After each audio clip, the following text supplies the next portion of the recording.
Pada malam pertama dinas, perawat itu tiba-tiba mendapat sebuah tamparan keras. Ketika ia bangun dan melihat ke sekeliling, tidak ada siapapun di dekatnya. Ia pergi ke depan cermin dan melihat bekas tamparan tangan di wajahnya, membuatnya yakin bahwa itu bukan mimpi. Ia sempat berpikir mungkin temannya yang telah mengerjainya. Namun kemudian, sesuatu terjadi. Sesuatu yang sama sekali tidak ia duga. Kisah ini berasal dari sebuah rumah sakit yang ada di Meksiko. Pada hari pertamanya, Sofia harus menjalani shift malam di ruang ICU sendirian. Kepala perawat memberinya kunci dan mengatakan kepadanya, jika pada malam hari ia melihat perawat lain, jangan berbicara dengannya.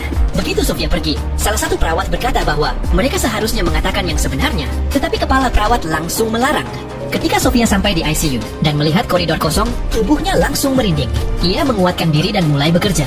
Awalnya semuanya berjalan baik, tetapi saat ia hendak mengganti perban seorang pasien, ia mendengar suara seseorang bernyanyi dari arah koridor. Dengan ketakutan ia keluar, tetapi koridor itu benar-benar kosong. Ia mencoba menenangkan diri, berpikir mungkin ia salah dengar. Ia kembali bekerja, tetapi karena pikirannya terganggu, ia tidak sengaja menumpahkan cairan obat ke pakaiannya. Sofia pun harus pergi ke ruang loker. Namun saat tiba di sana, ia melihat lokernya sudah terbuka.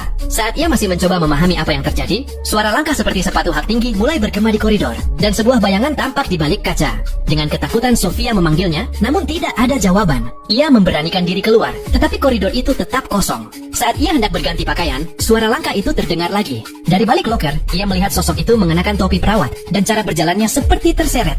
Melihat hal itu, Sofia membeku ketakutan. Sosok itu berjalan seolah-olah akan masuk ke ruangan kapan saja. Tetapi sedetik kemudian, sosok itu lenyap begitu saja dari pandangannya. Sebenarnya, Sofia tidak percaya pada hantu. Jadi ia merasa para rekannya mungkin sedang mencoba menakut-nakuti perawat baru.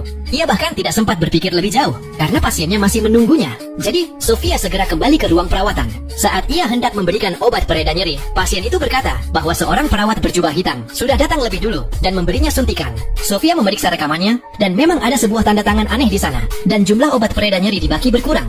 Kini ia mulai kesal. Ia segera pergi ke nurse station untuk mengomeli rekan-rekannya. Namun rekannya mengatakan bahwa kunci ICU hanya ada pada Sofia, jadi mereka tidak mungkin masuk.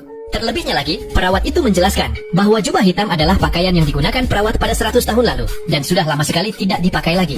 Dengan serius ia memperingatkan Sofia bahwa hal-hal aneh memang sering terjadi di ICU dan jangan pernah tertidur saat shift malam. Sofia mulai ketakutan. Untuk pertama kalinya ia menyesali pekerjaannya. Dengan hati yang berat, ia berjalan kembali ke ICU. Saat itu lampu-lampu koridor berkedip cepat. Suara langkah kaki dan nyanyian itu terdengar lagi, dan sebuah bayangan hitam perlahan muncul dari sudut. Sofia lalu mengumpulkan sisa keberaniannya, dan dengan perlahan berjalan mendekatinya. Ia benar-benar ingin tahu, seperti apa sebenarnya wujud hantu tersebut.